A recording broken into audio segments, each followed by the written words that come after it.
What is going on, you guys? My name is Rayge, and we are back today with a quick update video in regards to the Nova Trials being the third time that it has returned. So as you guys can see, so far doing so good. I was able to maximize on all the milestones. That was my main objective, as there's a juicy amount of shards if you're able to actually get all the way to the very bottom, which is the 1.35 million points. And thankfully, you don't actually have to finish the last node. So I'm going to be showcasing for you guys each and every single team that I use for each of the nodes. Some of the issues I kind of saw with some of the nodes, but as well, all the different packs that we've activated to get the score that we have here. So keep in mind too, guys, for those of you that are trying to unlock Nova for the first time and you're not able to push this high, just remember to get the rank rewards, which is the minimum shard payout here, following the conclusion of the event, you do have to hit at least a 400,000 point mark here. So that way you'll be ranking on this 81 to 100%, giving you at least the mere minimum of 30 shards for Nova. So having said that, let's get right now into it. First and foremost, guys, like I said, I didn't finish the last node here because it's just too much for my Masters of Evil team. They're just shy of 830k in total team power, so that's why I didn't want to build them up any higher. And you know, we've already gotten, I think by the time this event is done with the payout, I'll have a 7 yellow Nova, and that's really all I care about. So that's what it's all about, right? It's about min-maxing and making sure you build certain teams to the levels that you need them to perform, and thankfully that level team does get the job done here. Obviously, you need the rest of your roster to work out to get to this stage. So no, you do not need to finish the last node to get the score, but keep in mind we have to have certain packs activated, so it makes up for that shortfall and difference.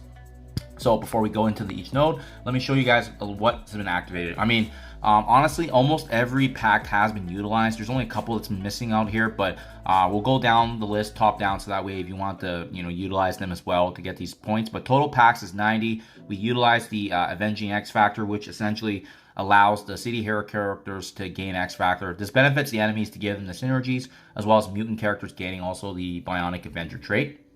We got Man vs. Machine, all bio characters gaining additional critical hit chance, in addition to tech characters gaining dodge chance. So this also benefits us as well, but just be mindful of the fact that the enemies get also these changes. Masters of Spider-Verse, global bio characters gaining the Masters of Evil trait, Spider-Verse gaining the Tangled Web. So that's just some little dynamics there for the enemies. We got on the offensive, whenever a character does gain taunt, all characters on the opposite team do gain offense up. So what I do like about this one is that it can also benefit us as well. So it's a give and take. Snake Eyes, player characters gain increased critical hit chance. In addition to that, enemy characters gain increased critical hit damage. So definitely a double-edged sword, but helps us as well with that critical hit chance.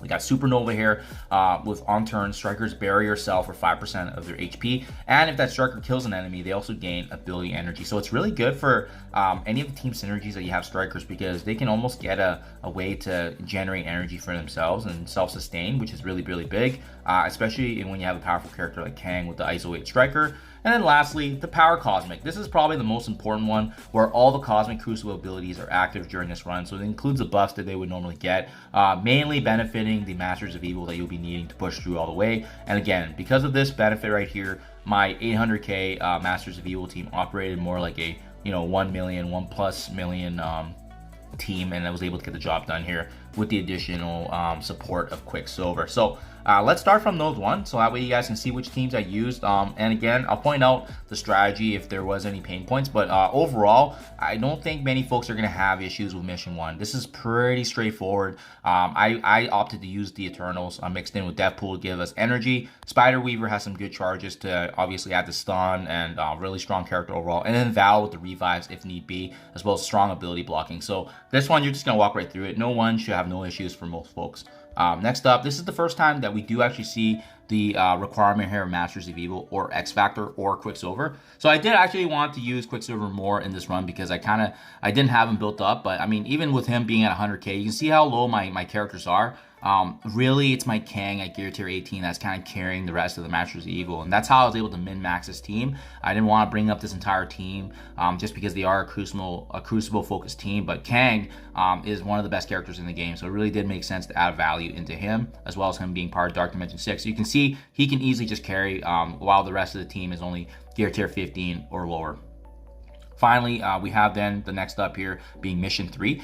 This one was weird. I was trying to start off on the right boat here, but I just couldn't get through it. So you can see this one, maybe I just had the wrong team synergies, but I brought in my web warriors to soak up damage, and you can see they didn't really do much. 1.445 million. They're really just soaking up the damage of the Nikias and Black Panther 1 millions. And then even attack 2 and attack 3, they were basically there just to soak up more damage. And then finally, when I saw that their Steam finally ran out here, we brought in our A team here, being Cloak and Dagger, mixed in with some sustain from Squirrel Girl, and then the Secret Defender characters that have been building up, which is Robbie Reyes Ghost Rider and Miss Marvel Hard Light, was really fun to use because I haven't brought them in the previous run, so it was nice to see. And then you can see they just easily made short work of this. But for this node, I definitely would recommend a sack of some sort. Web Warriors, most folks likely will have them built up as they were a previous raid team. If not, just make sure you guys are throwing in some characters in there to soak up the initial attacks, because I found with this one it was hard to start off right,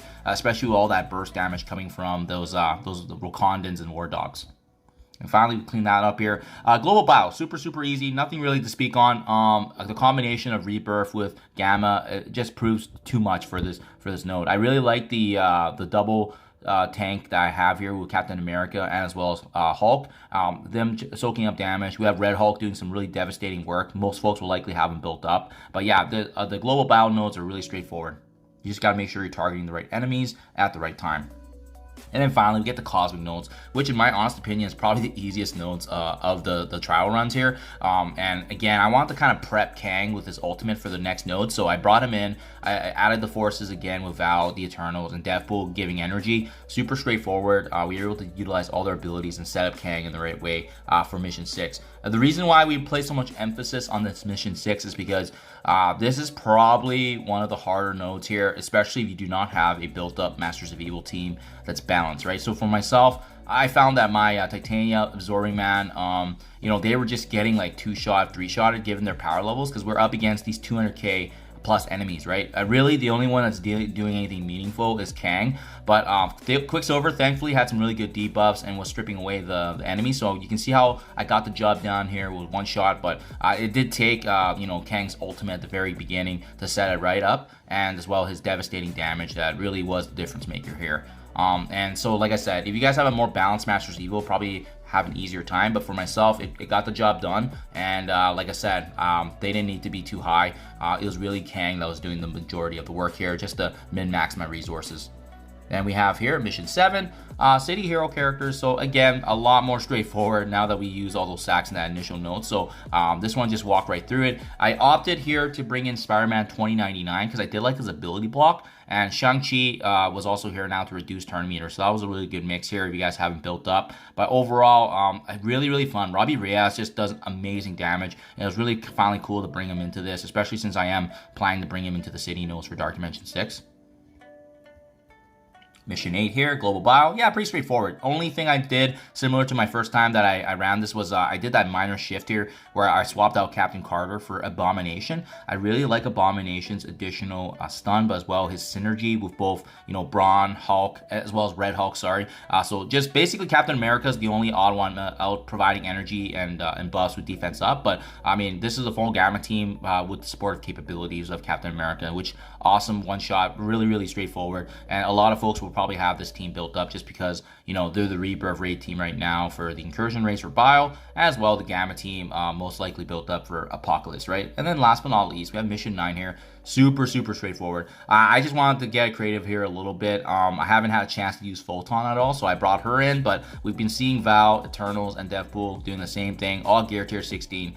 Getting the job done here in difficulty 8. So there you guys have it. 90 packs, difficulty 8, 1.35 million points for the milestones easily hit. And we're keeping this one for sure, just because we wanted to maximize the rewards. And now, you know, we took advantage of these shards that were available. And likely after this shard payout, we're going to be getting a 7 yellow. So that's going to be awesome to see. So yeah, hope this helps you guys. Obviously, like I said, this is tailored for difficulty 8, but feel free to adjust accordingly where need be for your team levels. But this is min-maxing the most of the Masters of Evil, and I think they're a really great team to utilize But you don't want to over invest in them, because at the end of the day, we're still going to be accumulating shards in the long run. And remember, Nova is needed essentially for the Black Cat Legendary, which I'm assuming is probably going to be following this event pretty shortly here before the newest legendary. So hope this helps you guys. Hopefully you can push some more shards out. Good luck in your guys' trials here, as well as going through the motions of that. Thank you as always, and I'll catch you guys in the next one.